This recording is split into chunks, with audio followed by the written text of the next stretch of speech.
Mbona umenyamaza?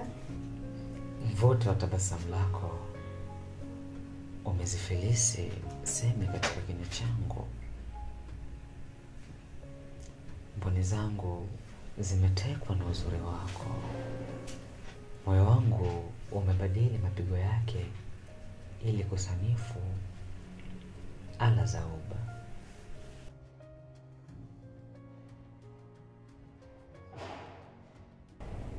Your tongue is sweet like honey. Maneno yako yananisisimua.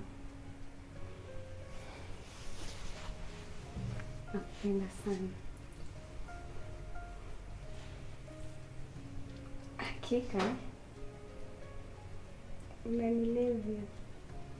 Kukulevya? Lakini si zaidi ya kimiminika chako. Kipi hicho? Kilichopo kwenye kinywa chako.